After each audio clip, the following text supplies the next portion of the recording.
अखिलेश यादव की विधानसभा का विशेष सत्र बुलाने की मांग की कानून मंत्री बृजेश पाठक ने निंदा की। कहा कि इस समय विपक्ष को मालूम है कि पूरा देश और प्रदेश कोरोना वायरस से जूझ रहा है, ऐसे में सत्र बुलाने की मांग उचित नहीं है। ऐसी स्थिति में राजनीतिक व्यवस्था छोड़कर हमें देश प्रदेश को बचाने में लगना चाहिए। एक तरफ जहां सरकार के द्वारा इस कोरोना वायरस से लड़ने के लिए कई सख्त कदम उठाए जा रहे हैं, तो दूसरी तरफ सपा के राष्ट्रीय अध्यक्ष अखिलेश यादव ने कहा है कि विधानसभा का विशेष सत्र बुलाना चाहिए और आर्थिक और सामाजिक मुद्दों पर चर्चा की जानी चाहिए। इसी पर ज्यादा जानकारी के लिए हमारे साथ बृजेश पाठक जी हैं बात करने के लिए।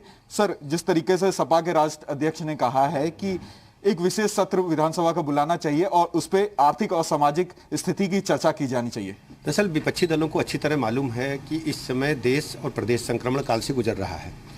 लॉकडाउन के साथ साथ सोशल जो डिस्टेंस है उसके तहत ही हम काम कर रहे हैं, लेकिन बड़ा विचित्र बयान उनका आया है ऐसे समय में जब हमको राजनीतिक व्यवस्था छोड़ करके देश को बचाने के लिए, प्रदेश को बचाने के लिए लगना चाहिए। हमें लगता है कि इस समय ऐसे बयान बिल्कुल भी उचित नहीं है।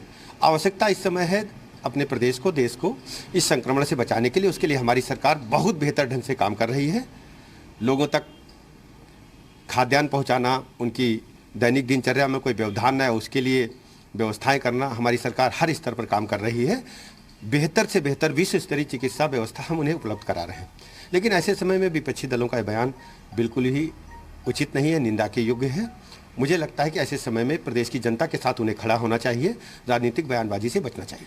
उन्होंने ये भी कहा है कि कहीं ना कहीं विपक्ष कई ऐसे मुद्दों को उठा सकती है जिनसे काफी मदद मिल सकती है सरकार को इस वायरस से लड़ने के लिए।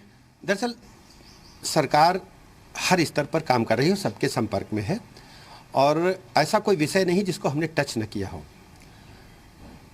जहां तक उनका कहना है कि अगर उनके पास कोई सुझाव हैं तो भेजें, अगर उचित होगा तो जरूर उन पर हम चर्चा करेंगे।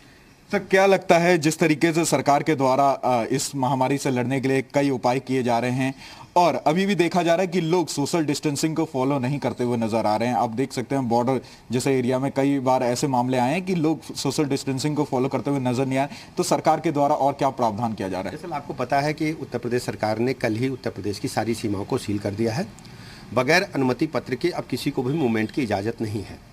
सरकार लगातार हर स्तर पर कोरोना वायरस से लोग संक्रमित न हों उसके लिए तैयारी कर रही है और हमने इसके लिए बराबर इंतजामात किए हैं।